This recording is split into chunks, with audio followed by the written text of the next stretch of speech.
J'ai la chance d'avoir Paul avec moi aujourd'hui qui va me montrer exactement comment la haisole se fait dans ses plus petits détails, la raison de chaque action qui fait que la haisole est bien montée puis qu'elle est performante. Pour les gens qui se disent toujours, moi, je suis pas capable de faire 5 mouches pareilles. Il y a toujours une variante entre chaque. Pour avoir les bonnes proportions, il faut placer l'hameçon dans l'étau horizontal. Si on place l'hameçon trop basse, c'est exagéré, là, mais ça n'en prend pas beaucoup pour changer les dimensions. L'endroit recherché, c'est la pointe de l'hameçon. Donc, si on remonte à l'horizon, on voit qu'on est beaucoup trop à l'arrière. Donc, il faut faire toujours attention, la placer exactement à l'horizontale et on va avoir toujours des mouches de la même dimension. J'utilise un hameçon Patridge. C'est un très bon hameçon, solide. Alors, pour la queue, on va utiliser le renard gris américain. On prend notre renard, de ça, on le lève droit avec notre ciseau pour avoir les couleurs égales. Pour la queue, on utilise pas la grosseur d'une allumette ou un petit peu moins. On vient le poser sur notre hameçon. La dimension, c'est à peu près la longueur du corps. Quand on est rendu au milieu de l'hameçon, c'est assez. On peut voir que c'est séparé au centre. On va reséparer la partie, la demi-avant, en deux. Et ça va être le point d'ancrage de notre aile. On fait la même chose pour reprendre l'aile. On prend 2 fois la quantité.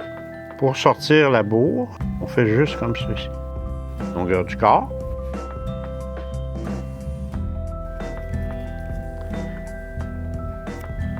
On peut aller jusqu'à l'arrière si on veut.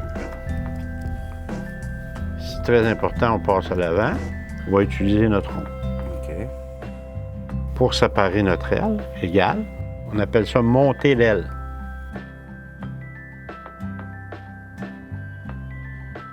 On va débuter la pose du chevreuil.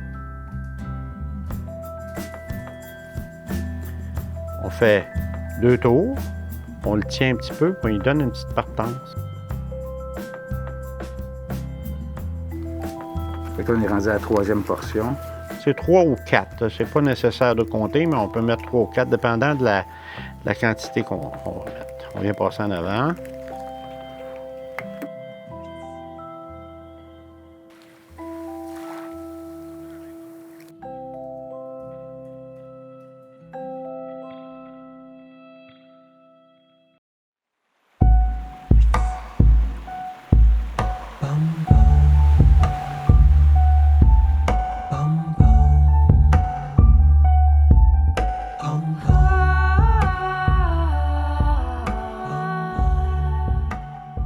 Une chose importante, le pol est serré. Pourquoi?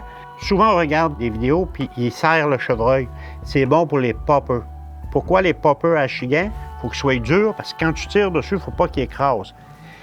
Les mouches à saumon, les sèches, il ne faut pas qu'ils soient durs. Parce que quand ils sont durs, ils fessent l'eau puis ils revolent. Ils changent de place. C'est pas trop bon, ça. On travaille toujours en cône.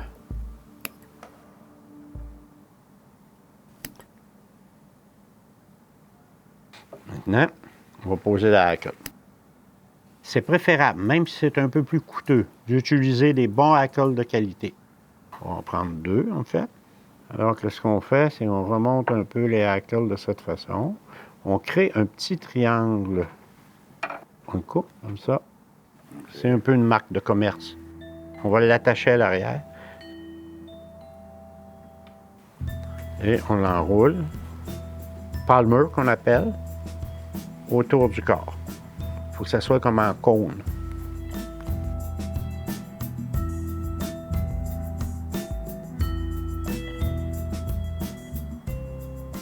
Prends 2 autres hackles, la même qualité, et là, on va en laisser assez long ici. Là, on s'en va vers l'arrière après ça. Puis on va revenir dedans. L'attache. Ça faire ça, comme ça. Ici, très important de ne surtout pas faire ça si on n'est pas habitué. Couper avec le ciseau. Là, on va utiliser le finisseur de nœuds. C'est un outil de surreliure. On repasse par-dessus le fil. Et voilà. Prête pour la pêche.